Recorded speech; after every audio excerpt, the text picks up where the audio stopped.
Dude, okay. Can I say something really quick? I've like kind of low key realized with time that becoming like the biggest streamers like on the planet, like 20, 30, 40, 50, 70,000, 80,000 viewers is almost impossible unless that's literally the only thing you do. Actually, that's why I wanted to watch this one, because I was like, Caseoh was such an anomaly. But like all like the new gen like phase and all that stuff, like they just are on stream 24/7. Like everything in their life is content all day long, and it's never not. And so like Jinxie's, I think, has not missed a stream day in like almost 2 years. He's like at 1.5 days or 1.5 years. Like that's crazy, like crazy to think about. You know, maybe if this video is good, I'll maybe watch that one another time. All right, let's lock in the last honest streamer. For whatever reason, the internet loves the spectacle. The bigger it is, the louder it is, the more expensive it looks, the better it performs. Look at the top of Twitch right now. It's flooded with million-dollar mansions, celebrity subathons, streamers buying their 10th dream car. Everything seems to be built around the question, how much money can we burn on camera? And then there's this guy. I was gonna say that is like sort of true, but I also feel like it depends on like what your audience is. Like I feel like especially a lot of the younger audience loves to see that kind of stuff, you know? Caseoh is interesting, because on paper, he's doing almost everything wrong. His production quality is kind of garbage. Caseoh, where did he come from? 200,000 viewers playing Fall Guys yesterday. Yeah, it wasn't even zoomed in or cropped. His setup isn't designed to... You know what's actually funny? Dude, so like, he like built like a warehouse or something, and he swapped his stream setup for a little bit, and I feel like I saw so many people talking about like, oh, I missed the old one already. And then he just went right back. Smartest thing I've ever seen. Like if I'm being honest with you, chat, if I was to tell a new streamer coming up today, I would tell you, even if you moved houses, like if you went from like your small apartment to your like multi-million-dollar home, you should rebuild your apartment in the house. Like you should rebuild it like completely, like make it look almost the exact same. Because like people, if not, stay there, or hell, buy the house and then keep the apartment and like stream only out of the apartment. For some reason, you can actually say this with many streamers. I'm confused. Let me explain. If they change their camera, their aesthetic, the background, etc., like they start to lose that connect that they already had. There's other streamers I could say that I think of this immediately, where it's like they could be making millions, but as long as like their aesthetic on camera and like their setup and all that stuff stays the same, like people don't really think of it that way. But if they change over, even if they're the exact same person, exact same stuff, like with maybe a better camera and a better setup or more like a bigger room behind them, people like for some reason subconsciously start to think like, oh, this guy is not the same guy I used to watch, you know? Asmongold, I think you're on the money actually with that one. I think one of the smartest things, if I was a new creator and I blew up tomorrow, I would tell you just never change your setup. Like, don't even move. Like, if you were in an apartment, great. Like, you want to buy a house, great. Like, buy it near that apartment and stream out of the apartment. Travel back there and stream. Be some massive content machine. Half the time he's live, he's playing... I mean, for me, personally, it's already too late. Like, I've moved multiple apartments. There's no saving me now. It's over. Some random game most people have never even heard of. Your costume sucks, kid. I mean, when your entire job is getting people to watch you, you don't turn down a Mr. Beast video. But Caseoh did. Caseoh did not respond to my message. And somehow, despite doing kind the of opposite based, of what actually, the internet tells creators they're supposed to do, he's still one of the biggest streamers on the planet. How does that It's because he's authentic. The honest he just does answer what he is wants. that none of this should have worked, because Caseoh's had the odds stacked against him since day one. Case Baker grew up in rural Arkansas. His hometown has a population just over 1,500. It's the kind of place where a new Walmart makes the front page, and where the churches outnumber the stoplights. Towns like that don't have a lot going on. So, as a quiet kid, Case did what quiet kids in quiet towns have always done. He disappeared into a screen, in this case a PlayStation, Call of Duty on repeat. And when YouTube started blowing up in the early 2010s, he was right there watching Nadeshot and the Optic guys build something that didn't exist a decade earlier. He watched gaming turn from a thing you did after school into an actual career. Well, how does... Also, I just realized, are we getting DMCA'd to all hell right now? I was just hearing the music in the background. Is this DMCA Apocalypse? The South, making a living and even a small fortune just playing video games. Oh, well. The biggest names were clearing their parents' annual salaries in a single weekend. And after watching that, it became Case's dream job. Too late now. The problem was, he knew the odds, especially in his situation. His Wi-Fi was barely good enough to even watch YouTube. Uploading to it or streaming on Twitch, forget it. So he buried it. Damn, that's like me right now. Just kidding. He graduated high At least I school, can bounced stream. between jobs, often working 2 at a time, just to keep the lights on. For 6 years. 6 years of clocking in somewhere he didn't want to be. 6 years of watching other guys his age blow up online doing the exact same thing he'd given up on. True. By the end of it, Case was broke, burnout. He was one bad week away from walking into a recruiter's office and signing up for the military. Then his mom stepped in, and she asked him the question that changed everything. I feel that Why not actually, take a though. real shot at the whole streaming thing? What's the worst that happens? That's Now, so streaming cool. That's actually so cool. Listen, I'm not trying to make a sob story, but I did not have that experience. My family was very against it. Very much was against the whole idea. And so that's cool. Honestly, that's so nice One of and the most supportive. competitive jobs W on the mom. planet. And if you're like Case, trying to pursue it full time, you need to understand there's levels to this. Level 1, you can quit your job. Level 2, you're living large. And at level 3, you're the top 1% of the top 1%. Now, there's no direct translation from Twitch viewers to money. So for the sake of the example, we're gonna say you reach level 1 at around 100 There viewers. is. Once you're there, Wait, you can hang on. take the sake of the example, we're gonna say you reach level 1 at around 100 viewers. Once you're there, you can take the leap. I don't think you can quit your job at 100 viewers. I don't think so at all. Okay, to give you an idea, I can say quite confidently, I at one point was like, okay, for those who don't know, I used to have this guy named Bias. He worked for me. He was a literal data analyst. He just wanted to learn about video game stuff, right? Actually, funny enough, we're talking about that. Now he works for, I'm not going to say who, but he works for a massive YouTuber now. And the funny thing is, he did market research on Twitch with me. And I was at one point, for between sub to viewer ratio to like followers, all this stuff, I was the third highest on the entire platform, where like I was like somewhere between 100 and 300 viewers, and I was averaging like 2 to like 3 to almost 4,000 subs. It was crazy. I had such a supportive community, and I still do to this day. Like I like genuinely always I have always had such a nice, super supportive community, and I appreciate you guys a ton. But like when I was like that small, like it was getting hard backpacked. It was insane. Like there was like 10 people that allowed me to basically like live, which was insane. And I can tell you right now, that is not the norm. That is not the norm at all.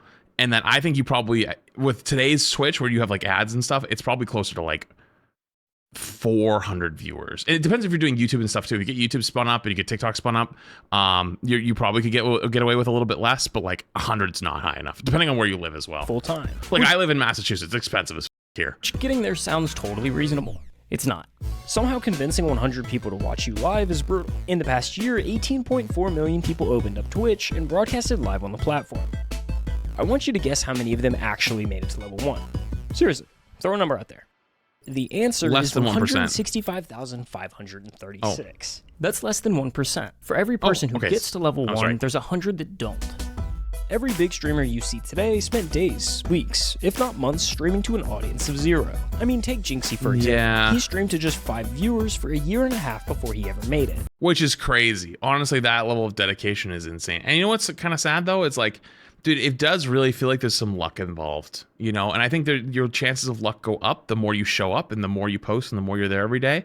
But like, 5 viewers, he's grinding. And I'm throwing all of these numbers at you for a reason, because without them, you wouldn't understand how truly insane what happens next is. Okay, so hate to interrupt myself here, but let's say you're like Caseoh and don't love your day job. Maybe you're not all that interested in streaming, but you've got a business idea and just don't know where to actually start. Is this an ad? Well, let me tell you about WAP. okay. While you're working. So, All right, W ad. From hour. business today. W Like ad. 24 hours, y'all took me from nothing to crazy. Oh, the You see, 2K. Caseoh hit level 1 in the first hour of his first ever stream. And he Dude, didn't so many streamers came from just get 2K. lucky. Hey, y'all came through deep from the top, man. In the days before he went live for the first time, Caseoh was already laying the groundwork. You know what sucks now? Dude, I think he's probably going to talk about it in here. I think a lot of Caseoh's like blow up was from TikTok, and like he used to stream on TikTok too. So TikTok and streaming now is so bad. It is so bad. I've tried to be like, you know, more on top of it and streaming more on TikTok. It is falling off a cliff. I don't even think he streams on TikTok anymore. Spent days Does Jinxie even stream on TikTok anymore? I don't even know if he does. filming and editing clips. I of feel like him you playing can't even. 2K23. And on September 10th, 2022, he uploaded 22 videos to TikTok. The next morning, he woke up to over 10,000 followers and a comment section flooded with one question. So that night, he went live for the first time, and the floodgates opened. When I look down and I see 126 viewers, bro, I cannot believe it. From that day on, he followed the same routine. Clock in the 9 to 5, hit the second job, cut a few lawns, then come home and stream until he couldn't keep his eyes open. I don't want to go sleep, man. I don't want to go to work, man. I want another build, dog. All I want to do is make builds and play 2K forever. Why do I gotta go work? After each 2K. stream, he'd find the best moments, clip them, and fire them back onto TikTok. The loop fed itself. Inside a week, he'd blown past 100,000 TikTok followers. Every stream was pulling 500 plus concurrent viewers. Dude said, call the boss quit, this your life now, cuz? Dude, imagine. And the number that actually mattered, he was making more money streaming it. You know what's really like amazing to say? I know that feeling. No, I didn't have a job to call because it was COVID. Haha, I was already laid off. But like, I know exactly what that feeling feels like right there when you start to see like the glimmer of hope of like, wait, this is working. I could do this. Night than he was at his And I'll tell you right now, it's a blessing. day job. And no, y'all literally just donated more than I make in a week in one night. Bruh. But Caseoh kept his head on straight. What shows up overnight can also disappear overnight. So before he quit his day job, he needed proof that this wasn't a fluke. So he made a deal with his chat, hit 5,000 Twitch subs, and he'd quit his job. This a day we're gonna remember forever, you feel me? This a day we gonna remember forever. You know I love y'all, man. Thank you, bro. It's all y'all, you feel me? Thank you, man. Full-time Caseoh in the building, and I'm laying in their mouth, too. Within just a few weeks, it was a done deal. Laying in Caseoh's what? fan base was new, but dedicated, and they wanted to see him pursue this thing full-time. Like I said, I've been dreaming of wanting to, be a streamer, a content creator since I was 13 years old. I finally took the leap, bro. I finally took the leap, and y'all came through for you, boy. For real, y'all came through crazy. Now, it wasn't all sunshine and rainbows from here. His internet was still garbage, like genuinely bad. Streams would lag or even just end because the connection bottomed out. Do you see what My God, that's bad. I thought I had it bad. That's real bad. with? And when you're trying to build an audience, that's the kiss of death. If your stream ends, they move on to the next. Eventually, numbers started slipping. For a couple months, it looked like... Dude, I can't wait till I move, chat. I'm gonna be honest with you guys. It's so demoralizing when you're sitting there streaming. Like, dude, you know what was the worst? Season 1 of Overwatch release again, you know what I mean, in February. I was sitting pretty. It was me, Emong, I think like Aspen, Frogger, all at the top of the category. Dude, all these people coming running in. They're like, oh my God, is Overwatch back? Like, what is this? And my internet dies for 45 minutes. Everyone left. Everyone, like I came back and I was at like 5,000 viewers as everyone was going whoom on the way up. I think Emon got to like 30 or 20. Aspen was like 15 or actually I think Aspen was like 20, 30. Frog was at like 15. I was at like 2. Because like I wasn't live at the time. Everyone had left. You know what I mean? I got stuck there. And then guess what happened? Halfway through the day, it went out again. After like it started catching back. Like, oh, you came back online? I thought you got off for the day. And I'm like, no, my internet died. Guess what? Died again. It was awful. That was a horrible day. I've never been more sad than that day. That really hurt me a lot because I was like, damn, like I was excited to hop back on. Like I haven't been playing Overwatch that much recently. You know, people were excited. You know, it was awful. Maybe the whole thing was a fluke. Maybe So I the get bubble it. had already popped. You know, I seen the Wait, what happened? Stream Sorry. ends, they move on to the next. Eventually, numbers started slipping. For a couple months, it looked like maybe the whole thing was a fluke. Maybe the bubble had already popped. You know, I seen the numbers when I very first started. You know, the hype was there because I first blew up. Had like 800 viewers every night. Then y'all seen it dip to like, 100, 150. I was like, I gotta do something different or it's gonna go under. Then he picked up a different game, Hogwarts Legacy. It was kind of a weird choice. It had a totally different audience from the This is actually the first clips I saw of he him. built, but he streamed it anyway. Clipped a moment and posted it to TikTok. Well, I see the sun peeking through the window a little bit. Sleep schedule gone now. Gotta make Hufflepuff proud though. Hey, it is what it is, man. That one video alone pulled in over 18 million views. Just like that, he's back. Viewership climbs to 600, keeps climbing, month after month. Every week, another clip going viral. Another wave of new viewers funneling straight into the stream. The snowball was rolling again. By May 2023, Caseoh was That's averaging awesome. over 2,500 viewers, a legitimate name in streaming culture. If you don't know who he is, you gotta be living under a rock. And this is level 2. At level 2, you're starting to live large. You're in big boy money territory. At this point, you're not going to bed afraid the whole thing vanishes overnight. All right, man, my dad. Yeah, DMC Apocalypse, you're With right, over but 2,500 working already average too late. viewers, Caseoh was sitting somewhere just inside the top 1,000 streamers on Twitch. Incredible by any measure, but remember, Twitch is stacked top heavy, and when I say top heavy, I mean it. True. If you're not at the top of the category on Twitch, you're typically not At the growing. moment, there are about 3 million users on Twitch watching Dude, that's why like just chatting is a danger zone. Unless you got like 30,000 viewers, you ain't growing in that category. content. When you break down the viewer distribution by channel rank, the picture gets pretty clear. Out of the millions of channels on the platform, the top 250 pull over half the viewership. That's the difference between level 2 and level 3. While it seems like the easiest jump on the ladder here, it's actually the most difficult. There's a specific blueprint nearly every streamer has followed to make this jump. Here, I'll break it down for you. What you're looking at right now is 5 of the biggest streamers on the planet. Each at the moment they were averaging exactly 2,500 viewers. Pay attention to the setups. None of them are exciting. The rooms are pretty basic, the camera quality kinda sucks. There's no production value. They look like what they are, just guys streaming from their bedrooms. Now fast forward to when those same streamers are pulling 10,000 viewers a night. Everything's changed. The lighting's dialed in. The cameras are crisp. The rooms look intentional. This is the blueprint kicking in. And But Ninja's looks the same though. it all starts with one realization. So does Aiden's. At this level, streaming isn't just a job Okay, respectfully, I disagree with this so much. anymore. It's a business. And like a business, the goal is to make as much money as possible. The internet, for whatever reason, Yeah, craves a that's where I'm spectacle. trifecta. And the spectacle game is pretty easy to play. You've kind of just got to spend money to make money. The setup is just the start. Next comes the move to LA. Buy the mansion, drop the I just bought my dream car video. Hire a dozen editors to pump out clips around the clock. By the time you're clearing Wait, did I do it wrong? Wait, hang on. I didn't drop a video on either of my cars. Uh-oh. 50,000 viewers, it turns into an optimization race. Every stream, every upload, every second of content is engineered to milk the cash cow. The longer you stay on the top, the more efficient it becomes, and weirdly, the more the internet praises you for it. But the spectacle only works if people are still looking. Relevancy is Where's the whole car vid? I didn't make one. I never made one. Oh, jeez. game. The second your numbers dip, the money goes with it. So you're forced to stay visible. You hit the podcast circuit, impulsive on Monday and blank on Thursday. You show up to every mainstream streamer event. You become a permanent fixture in the conversation because the conversation is the product. And the fastest way to stay in the conversation is to stand next to someone bigger than you. Take those same 5 streamers and pull up their biggest streams of all time. Ninja, Fortnite with Drake, Aiden Ross, the Donald Trump interview, Caseoh, the LeBron stream that pulled over 1 million concurrent viewers. That's the blueprint. I'm not necessarily saying it's bulletproof or guaranteed, but He's kind of right, though. Yeah, he is kind of right. it's the safe route. Every streamer who's made it to the top 250 has run some version of that exact playbook based on constant evolution. But Caseoh ignored this approach altogether. His strategy is quite literally the opposite in just about every possible Yeah, that's what I was saying. He's just a sense. anomaly. The last time we talked about Caseoh, he was fresh off of Hogwarts, averaging 2,500 viewers. So let's run that same comparison from earlier and fast forward to when he's at 10,000.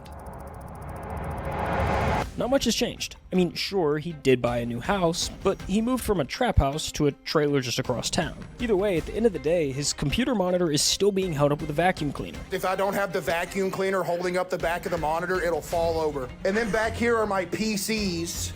You can tell Wait, I've never they're seen being held this. up by books as well. And the camera Wait, I actually unironically used to have a setup kind of like this in my old quality apartment. seems to somehow have gotten worse. Like my desk was like this long, this wide, right? And so like the monitor would be in front of me and then my keyboard was off to the side. I had to put my desk against the wall because the monitor was like falling off the back. My stream quality is actually so crispy. It looks like it's in 4K. Since Hogwarts, he's continued to stream 4 to 6 nights a week. Same time, same chat, rotating through whatever random games he feels like. Supermarket Simulator, Granny, Dress to Impress. What is this? Why is it Oh, on I my remember the front Dress to page? Impress clips. I used to see those. Games a normal person wouldn't think to stream. But then you watch for 5 minutes and you start to get it. This is the funniest dude on the internet right now. Just plays the most random Everything. games. Caseoh, where'd he come from? 200,000 viewers playing Fall Guys yesterday. Because the game isn't the point. The chat isn't there for the games. They're there to watch him fall out of his chair for the 10th time this month and narrate it like he's describing a car accident. Yo, that almost killed me. Oh! Yo! Chat! The chair is dead, dude! To watch him get jump scared by a horror game and scream at a volume that blows out the mic. And that's why it worked. By January of 2024, Caseoh was averaging over 50,000 concurrent viewers every single night, making him the number 3 ranked streamer on all of Twitch. Like, my mind is weird. Like in my mind, I still don't have the thought of like, I still made it. Yeah. Because in my mind, I feel like if I have that thought and tell myself that I made it, You don't want to get like lazy. it's going to go downhill. Yeah. You know what I mean? By every metric I know the what he industry means. actually uses, Caseoh is underperforming. He's leaving growth on the table at every possible turn. He doesn't invest in new setups, he doesn't upgrade his gear, and has no real plan to optimize himself. Every analyst will tell you he could be No, but I think it's actually super smart. the size he is if he just ran the playbook like everyone else. And honestly, they're probably right. But here's the thing. Caseoh never looked at any of that and felt like he was losing something. Buying a house in the hills, pulling up in a supercar, collecting all the things that say you've made it. None of that ever seemed to be important to him. And there's nothing wrong with wanting those things. No, I think it's actually the opposite. I think he recognized that that is not what people were looking for, and especially his audience. A lot of creators go in with exactly that goal in mind. But Caseoh sits in this rare category of someone who actually reached the I made it moment and genuinely doesn't want it. It was never about like being huge, just like, because it didn't matter the money. You know, I just wanted to do what I loved for a living. I could be, you know, pinching pennies to make it, but as long as I get to stream every day instead of go to work, I was cool with that. You know? But to be clear, it's not like he's allergic to money. He's the #3 streamer on Twitch. The guy is doing just fine. But there's a difference between making money and squeezing every last cent out of your audience. He's never done any kind of subathon, he doesn't say yes to every brand that comes knocking, and he doesn't manufacture drama to give the numbers a little bump. The way he sees it, you can't leave money on the table if it was never what you sat down for. Some of my most favorite jobs I ever had were the jobs where I was making pennies. Wait, was that a stream? Did he go driving around? Give the numbers a little Also, bump. holy The way jump he scare. sees it, you can't leave money on the table if it was never what you sat down for. Some of my most favorite jobs I ever had were the jobs where I was making pennies. Yo, I'm not even finna lie. Did you do a to y'all. driving stream where we just drove around? I think y'all just don't. Wait, someone on YouTube super chat. Why no Overwatch 10-year anniversary appearance? What are you talking about? I was on Overwatch yesterday. What do you mean? Made more than my week's paycheck in one night. I'm talking about sitting in the parking lot of the dollar store, having to call my mom, be like, "Hey, can you spot me $50 for food for the rest of the week?" Oh, the short? Oh, I just didn't send in anything. But you know what? I was happy. Like, if I could turn this into something and just be able to do this with y'all every day, that'd be a dream come true. Yeah, I was broke, but it was all right because the job was cool. Dude, I'm not worried about Twitch ad revenue. I would rather people have a good viewing experience than make an extra, you know, whatever a month. That whatever a month would probably be like, unironically, probably like $1 million. So that's the money half of the blueprint. The mansion, the Unironically. supercar, the optimization. At that level. But the blueprint isn't only about money. The other half of the blueprint is relevancy. The streaming world has a short memory, and the way you fight that is by staying in the conversation. Podcasts, events, collabs, it all comes down to the same idea. Stand next to someone bigger than you, and you get to share some of their spotlight. Well, if you thought he was underperforming on the money side of the blueprint, just listen to this. In 3 years as one of the biggest streamers on the planet, he's done exactly one traditional collab. Jinxie. What's the furthest you've ever traveled?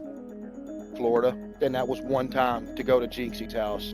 And that collab is, almost word for word, the only existing footage of Caseoh outside of his own house. My friend I think this is like one of Jinxie's most viewed videos of all time too, if I remember right. brought this up yesterday to me when we were chilling. He said it's crazy that Jinxie literally has the only recorded footage of me outside of my own stream setup. Like, he is the only one that's got me out of my room. Matter of fact, it was the first time he ever left the state he was born in. So this is the first time you've ever been out of like Florida or out of Arkansas? Yeah.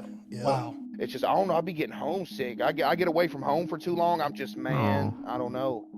Over the I think he last doesn't like flying either, which I get. I don't like 3 flying years, either. Caseoh has won 5 different awards. And the streamer award goes to Caseoh. And he didn't go to any of them. He hasn't shown up to a single one in person. Mr. Beast tweeted you. Oh yeah, I talked to him. Yeah, I can't even go on a Mr. Beast video due to fear of airplanes. Ain't that bad, chat? According to the blueprint, all of those things just come with the territory of being in the top 1%. But Caseoh is avoiding all of it. And when you stack I kind of get that though, dude. I've had so many things over the years where like, unless I really want to go to something, like I've had a couple like go play test a game early, get paid to go play test a game early, and I'm like, nah, I'm good. And like I don't honestly, I'm not that interested in your game, so like I'm not. Even for the money, I ain't flying. I'm good. Back it all up. Not going to award shows. Turning down the only time I've ever traveled for stuff is like Overwatch stuff, because like I was super involved with the game, and super into it. And was there anything else? I don't even know. I think we went to Nashville, but like Nashville was a much easier flight.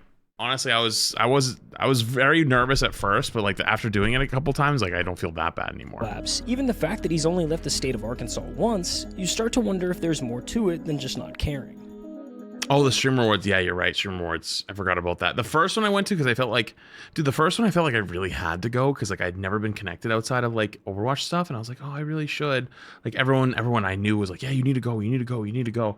And I went, and dude, like it wasn't bad, but like, dude, I kind of like low key regretted it later. I was like, dude, I've wasted my money, wasted my time, whatever. And then the second one actually was much better because I was much more outgoing. I met a lot more people, and also I had friends that were there, which was a nice change. I actually knew a lot of people at the second one. The second one, like Super was there, Aspen was there, Boger, SK, Shay came with me too. And I knew a bunch of people too, like just from like meeting and passing. So that one was much better. Chat, I didn't tell y'all this, bro. When I was changing setups to go from the trap house into the trailer, I was literally a mental wreck for like a week straight. Because I don't know if anybody else has this, but dude, I have like some form of horrific OCD that I've had for years, that if something even minor changes, I'm gonna die. You see, OCD is one of the most misunderstood conditions out there. People hear the word. I know what he means. I don't have anything like that, but I know what he means. I have a hard time letting go of stuff. Picture someone who just likes things clean and organized. And while that can be a part of it, that's not exactly what it is. At its core, OCD is anxiety. For Caseoh, moving into a new house meant moving into an environment that was full of variables his brain hadn't had the chance to map out yet. Like when I take my hat off and put it on the counter, same spot every night. If it goes in a different spot, I'm dead. Everything becomes unpredictable, and for I do that with like my keys and stuff, and my CPAP and my phone and stuff, but nothing too bad. I don't think. Is one thing that can't be controlled. Each unknown stacks on top of the last until his brain is sent into overdrive. Nothing like that, though. Nothing too bad. Every time I would leave to work in the morning, I would go outside my house and I would have to check that my doorknob was locked 37 times. I would have to start my drive to work, take a block back around to my house. Oh, my mom's like that actually. And check it another 11 times. And then I could go to work. My mom's like that. Which explains why his setup has barely changed over the years. The amount of times like leaving the house, my mom had to go back up and check her hair, like her curling iron, check the door, all that stuff. It's one of the places where his brain already knows the answers to all the questions. It's his rules at his pace, all in an environment that makes him most comfortable. But that need for predictability doesn't stay contained to his house. It follows him everywhere. I went out in public 3 times in a row. I got recognized all 3 times. I never went outside again, bro. Like some people, bro, came up like, hey, yo, can I get a picture? Everybody started looking. I'm like, oh man, dude, I was back. Oh, I actually get that. I feel that on a spiritual level. Pass out, man. Outside of that room, he controls nothing. Oh, I really actually understand that one. Most of the time, most people are cool about it, but like it does. Around him, how they it's got a little nerve-wracking at before he first. sees it coming. It still kind of is sometimes. I don't go there. I have like a sixth sense for it, dude. If somebody recognizes me in public, I know. I've called it out to Shay so many times. Like when we first started dating, I'd tell her like, oh, I can tell when someone recognizes me. She's like, oh yeah, sure. And then like I told her like I started doing it, and she was like, no, you really actually can tell. Because there was times where like, dude, I walked into like a Costco and I saw some guy like do a double take at me in the beginning of the store, and I go, oh, that guy's gonna find me later. I can tell. And then like I'm checking out, and it comes up behind me, goes, hey, are you Flats? And I'm like, every damn time, like 20 minutes later, you know. Never. When he's at home, it's easier to manage because, well, he's in his own house. But in public, there's no way to make the unknown stop. It's not only uncomfortable, but also insanely overwhelming. You would have a better chance of actually winning the Powerball lottery than ever seeing me in public. That's how rare it is. No joke. The blueprint says the path forward revolves around a constant state of evolution. The more you change, the newer things are, the more excited people are. I think when you get to his level too, you really can't go out in public that often because people are just going to be on you all day. Like imagine you want to go get dinner at a restaurant. Like there are people that don't know social boundaries, man. Like they might come up and ask for a photo, like sure, but like, you know, you're having dinner with your significant other, with friends, like okay, like, you know, maybe a quick photo, right? But then like they come back and they want to ask questions, and they're like, hey, like what are you doing, like whatever. Like you kind of lose that sense of privacy in public that you don't realize you take for granted every day as a normal person. And that's kind of like where I'm at as a streamer, where like I pay all my bills pretty well. I'm definitely known, but not like I go to a restaurant and I'm worried like people are going to come over and try to have conversations with me, you know? Watch. But for Caseoh, that path has never really been accessible the same way it is for everyone else. And yet, here he is. Literally almost 1,000 away from 10 million. Say it ain't so. This is a moment in history? No, this is a moment in history. Behind everything, the awards, the numbers, the journey from a rice mill to the #3 spot on Twitch, almost nothing has actually changed. You definitely gonna do this full time? Hey, I hope so, CJ. That'd be a dream come true for your boy, man. Maybe my parents don't have to work no more either. That'd be a dream come true too, bro. He's been grounded in the fact that streaming was never about being the very best. It was always about building a life worth living, for himself and for the people he loves. Wait, Mom, we're about to hit 10 million. I can't believe what I'm seeing. Oh my goodness. I can't believe what I'm seeing. We about to hit 10 million! Is that a cooking stream? No way we're actually about to hit it. We hit 10 million, baby! Let's go! 10 million on YouTube! By the way, that is the comfiest looking chair I've ever goddamn seen. I gotta ask, what is that chair? His mom was there before any of this made sense. She brought me some balloons in here! Yo! She brought me some balloons! Aww. Get a pose in there with it. Before all of the awards and money, before tens of thousands of people were waiting for him to go live, she was the only one who pushed him to try streaming in the first place. That's a dadgum diamond play button! You've had this? What? It wouldn't be possible without y'all, Chad. That's actually so sweet. It wouldn't be possible without my mom. Come stand in front of the camera. Look at that! And his dad, the man who spent his whole life doing the kind of work nobody claps for. My dad, for example, like, dude, his whole life just working. He's had multiple back surgeries, multiple wrist surgeries, multiple foot surgeries, all from just working his whole life. The man he watched and worked alongside with do it with no complaints. I worked with my dad. We were both maintenance men. Maintenance ain't easy work. You know, you're no, it's crawling under not. Sinks. Dude, I don't want to do maintenance on my own house. Faucets, you're crawling up in attics. You know, all that just nasty. The same man that taught him how to work was eventually the one who told him to quit his regular job and do what he loved. I remember the night we hit 5,000. I was like, all right, tomorrow I'm gonna call my boss. I remember I got him to call because I was scared. Like, hey, boss, you know, I'm playing video games for a living. But it'd sound better coming from my dad because, you know, my dad was essentially like his right-hand man. Yep. But yeah. So when streaming became a reality, he made sure that the two people who spent their lives building him up never had to work again. What has been like the most fulfilling thing that you've run into in your career? Just that everybody gets to chill. Yeah. And they have to get away from the jobs they hated and everything like that, and we can all just chill and do this. That's the best thing. I was gonna say they're retired because they do it because you know they don't want to just chill and do nothing. They do a lot of stuff for me. Like my dad, if I need something to go get or something, he goes and gets it. My mom handles all the background, like all of it. If you ask Case, that's the whole story right there. In a world where overnight success has a way of quietly hollowing people out, Caseoh never let any of it change him. The only thing I want to be is a place for people to go for 4 hours a night, forget about life, you know, crack some jokes, you know, have a good time, and just chill out. And that's why this story isn't over. Caseoh has already crossed the line that mattered the most. Puppy. He turned his dream into real life. He helped his family stop working. He became the place he always wanted to be for others. So whatever happens next is just the icing on the cake. Damn, that was a good video. That was a really damn good video. I've been dreaming of this since I was a kid, bro. Y'all for real low-key making dreams come true, bro. That was a damn good video. God damn.